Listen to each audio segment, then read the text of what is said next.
Welcome to the deep dive. Today, we're peeling back the layers on a topic that affects every single one of us, regardless of your bank account size. Right. We're talking about the psychology of money. Exactly. Yeah. And we've been immersed in some source material that makes a pretty bold claim that financial success isn't really a hard science. No, not at all. It's a behavioral soft skill. And that's the core tension we're exploring. Mhm. So our mission here is to, quickly synthesize these crucial insights into the emotional and psychological factors. The things that really drive whether you succeed or fail financially. Yeah. It's not about complex algorithms or knowing exactly what the Fed is going to do. It's about how you manage your own fear and your own greed. And the sources kick off with a story that just perfectly drives this point home. It's an incredible contrast. On one hand, you have Richard Fuscone. He's a Harvard-educated Merrill Lynch executive. He's got the pedigree, the knowledge, the access, all of it. He retired in his 40s. He thought he had it all figured out. And yet, by 2008, he was completely bankrupt. And you contrast that with a man named Ronald Reed. The definition of humble. Truly, he worked as a janitor, fixed cars on the side, lived in a small two-bedroom house he bought for $12,000 when he was 38. And what did he do? He saved consistently. He invested small amounts, over decades in reliable blue chip stocks. And when he died in 2014, his net worth was, what was it? Over $8 million, $8 million. which he then donated to his local library and hospital. The knowledge gap, the experience gap between those two men was just massive. It's a chasm. Fuscone, the MBA, should have won. By every single measure of financial literacy, he should have come out on top. But he didn't. It was Reed's patience and his humility, his ability to just keep going. That completely eclipsed Fuscone's aggressive strategies and, well, his eventual greed. That disparity is just stunning. It is. It's stunning because you would never see that outcome in, say, surgery. No way. A janitor cannot outperform a Harvard-trained surgeon in the operating room. It's impossible. But finance is different because it relies on human interaction, on market sentiment, on choices driven by emotion. Behavior trumps brilliance every time. That's the takeaway. Okay, so let's unpack that.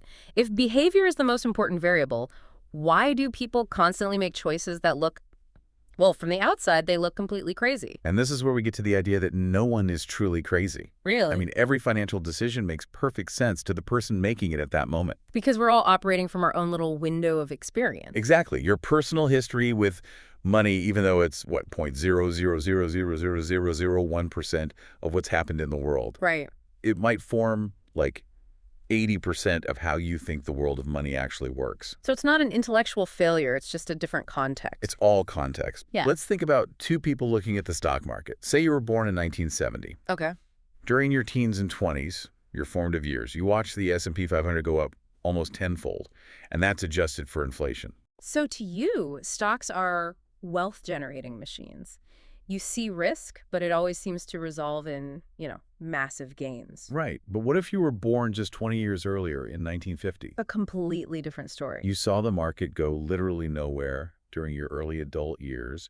You saw stagnation, instability. So your baseline belief about risk, about whether stocks are even worth the trouble, is going to be fundamentally more cautious. Of course. And this historical baggage, it extends to everything, like inflation. Oh, that's a great example. Someone who grew up in the 1960s saw prices jump threefold in their youth. They remember gas lines. But to them, the idea that money is constantly losing its value is a palpable threat. It's real. Whereas if you were born in 1990, you've experienced really low inflation for your entire adult life. So you might think of inflation as more of a theoretical risk, not something that keeps you up at night. And that's why these deeply ingrained personal experiences mean that what looks reasonable to you can look completely reckless to someone else. Which brings us to judging the choices of others. We have to be so careful. Take the classic example, lottery tickets. The math is terrible. We know that. And yet people, often poor individuals, spend billions on them. But wait, isn't that just an excuse for a bad choice? We know the odds are astronomical. At what point does context stop being a good explanation for something that's just mathematically destructive? That is a fair question. But the sources force us to shift our perspective on what it is they're actually buying. Okay. The person buying that ticket, they aren't paying for a guaranteed investment return. No, they're paying for a different product entirely. Okay. Exactly. They're buying the tangible, temporary dream of getting the good stuff.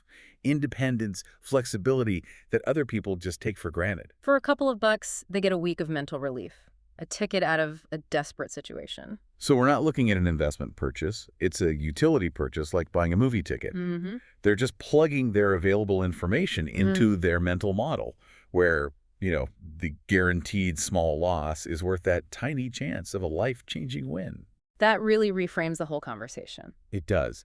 Now, okay, let's shift from understanding behavior to successful wealth accumulation. This is where things get really non-intuitive, the power of compounding. We always focus on the big returns, the big wins, but the real secret is time.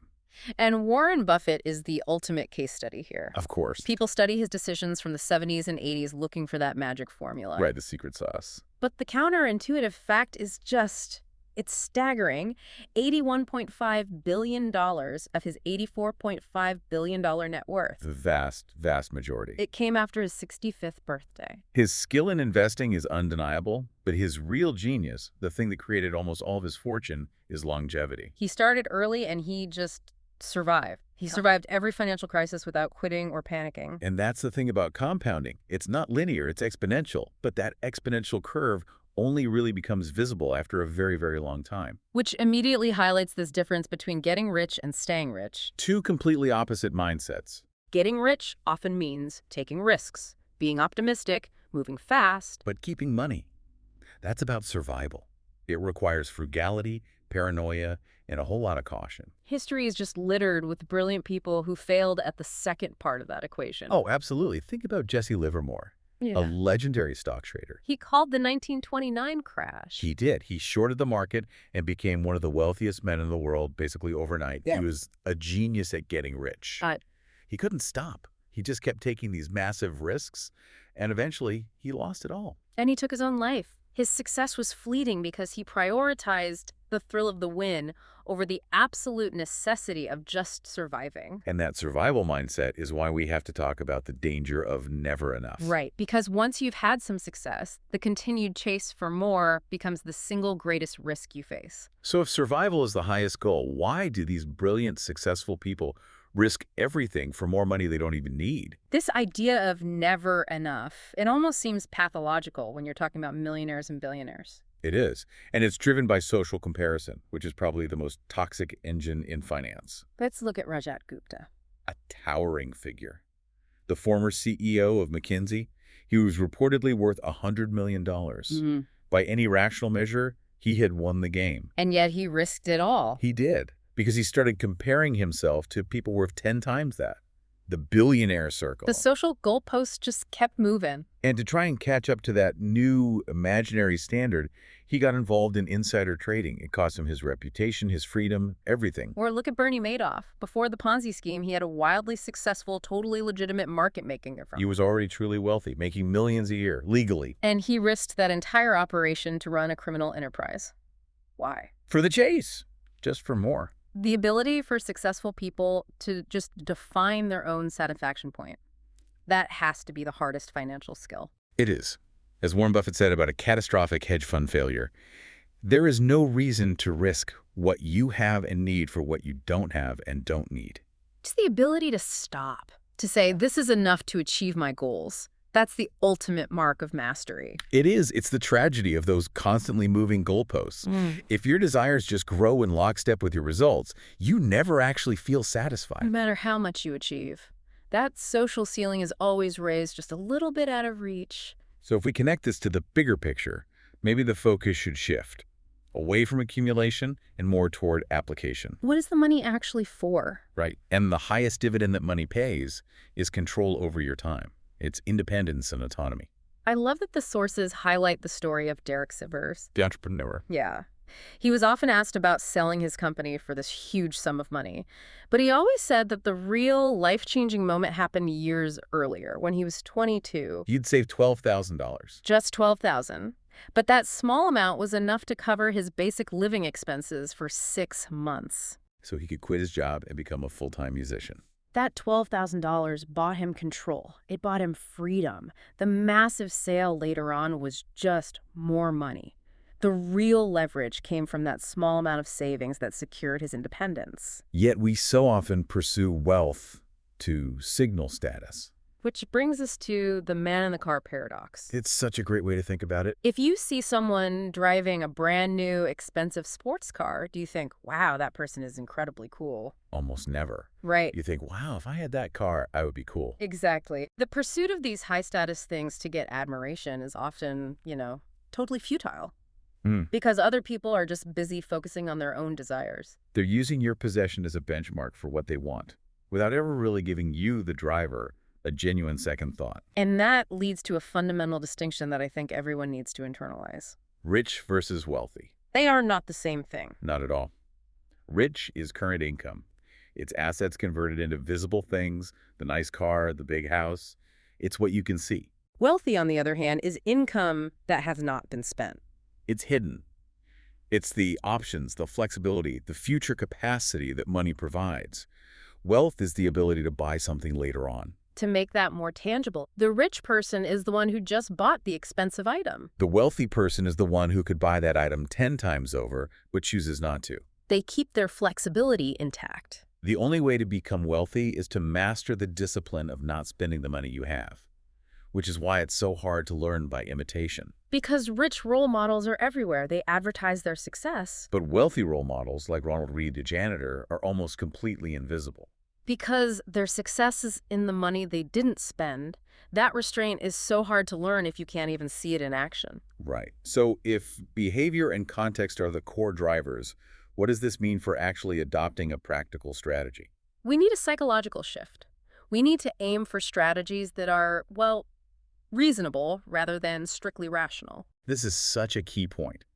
Academic finance always looks for the mathematically optimal strategy, the rational choice. But in the real world, people want the strategy that maximizes how well they sleep at night. We need something we can actually stick to. There's a great example of Harry Markowitz, the Nobel Prize winner, who literally invented modern portfolio theory. The mathematical, optimal way to diversify risk. And when someone asked him how he invested his own retirement money, he just said he split it 50-50. Stocks and bonds. Defying his own calculation. Completely. And he did it because he was a man, not a formula. He knew the optimal portfolio was great in theory. But he also knew his own human ability to panic. That 50-50 split was the strategy he knew he could stick with under pressure. Because it was reasonable. Not just rational. And that's the key takeaway for all of us. Consistency over time is way more correlated to long-term performance than trying to maximize returns on any given day. So anything that keeps you in the game, anything that prevents you from panicking and selling at the bottom. Even if it's technically suboptimal. That is the most valuable thing you possess. And that consistency requires building in room for error, what some people call a margin of safety. And this margin isn't just about being conservative. It's about endurance. It provides a buffer, not just for predictable costs, but for the true curveballs, the unexpected black swan events. It ensures you're still standing long enough for the magic of compounding to actually work its magic. Exactly. So, to synthesize these core lessons for you, the listener, financial success is not about having a high IQ or memorizing complex formulas. It's entirely about mastering your inner game. Focus on consistent behavior, cultivate humility when you do succeed, and most importantly, define your own personal goalpost of enough. And you have to define the game you are playing. That's critical. If you are a long-term investor focused on independence, Right. make absolutely certain that your actions and your emotions are not being influenced by people playing a completely different game. Like day traders. Exactly. People with totally different rules and time horizons. Independence, that control over your time, that is the only metric that should matter to you.